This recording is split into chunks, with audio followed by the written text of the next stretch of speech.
Hey everyone, I'm Rob, and I know I haven't done a video like this on this channel yet. It's mostly been anime meme edits and whatever else, but I wanted to voice my opinions on the most recent episode of Darling in the Franxx, episode 14. And while I feel Ichigo is getting a little bit too much hate for her actions, and maybe some real-world parallels as to why I feel this. Now forward, I am a fan of Zero Two more than I am of Ichigo.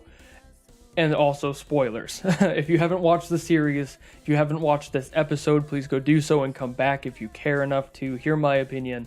If not, that's great. But here's why I feel she doesn't deserve the hate that she's getting, and the hashtag death to Ichigo thing is a little over the top. Albeit it is fun to rally around a hashtag. It's a bit much, and I'm sure there's people out there who legitimately feel hatred and angst against Ichigo for her decisions in this episode. Some of them I will level with. For example, the kiss at the end, that did not need to happen. That was pushed. Bad. No. Terrible. Poor Goro. The poor boy doesn't deserve that, you know? But I'm not going to focus on those topics. I just wanted to mention them to get them out in the air.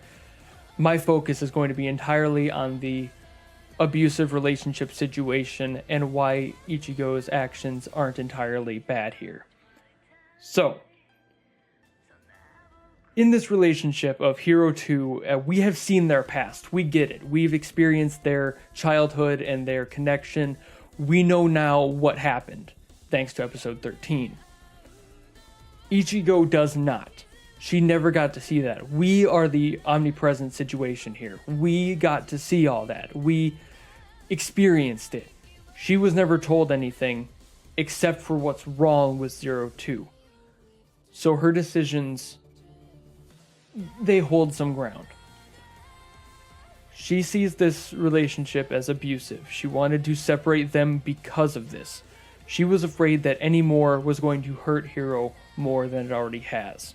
The real world parallel being here, say you had a brother or a sister, and they were in an abusive relationship and confiding in you some minor details about this, but not telling anyone else and not actively trying to run. To some degree even saying it's okay, it's fine. That's like the core definition of an abusive relationship. You as a brother or sister would, I'm sure, want to help. You would want to keep them separate. However, this can be a good or bad thing, depending on the situation. We get one of these extremes in the episode. Either when you separate these two, the person will give up their chase and leave your sibling alone, or they will actively find them and take them down. This is kind of a parallel we get in the episode on the latter side of that argument. Hero ran to go find Zero Two. Zero Two got permission to go see Hero. He wasn't there. She got mad. She flipped out. That's not Ichigo's fault.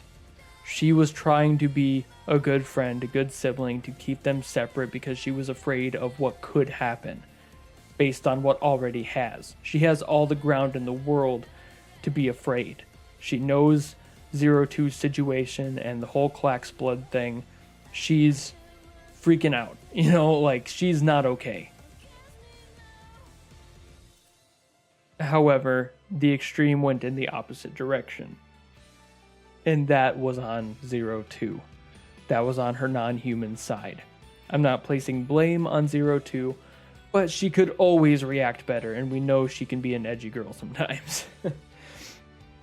Hero could have also done better here as well. In the hospital bed scene, he could have talked to Ichigo and explained some of the past here. He did not. He just chose to leave Ichigo in the dark, and that's not a good situation. If he had explained it and maybe had Ichigo understand with some more detail what happened in their past, she might have been able to solve this a little bit easier. But Ichigo being in the dark left this whole situation completely in the air, and it was just bad decision after bad decision. It was a bad decision with good intentions. I'm sure all of us have been there. So do I feel that Ichigo deserves the hate she's getting? No, I don't. I think that with her knowledge of their situation, as limited as it may be, was a at least moderately correct decision. She could have made the compromise of having 02 with someone to talk with him much sooner. I will give that. But she's also a hormone-flung teenage girl. She doesn't think that rationally, especially with her love for Hiro. That's clouding her judgment here. But I won't blame her for that, and I don't feel anyone should. So that's just my opinion on this. She didn't make the perfect decision, but it's one that does at least relatively make sense. If you don't agree with me, that's of course fine. That's your opinion. Whatever. Have your opinion.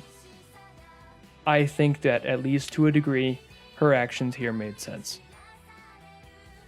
So thanks for watching this video. If you want to see me do more videos like this with some better editing, some actual clips and everything, some retrospectives, some perspectives of current shows, let me know. I've been thinking about it for a while, but I just haven't committed to anything yet.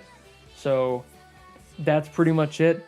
Again, thanks for watching, and I'll see you next time.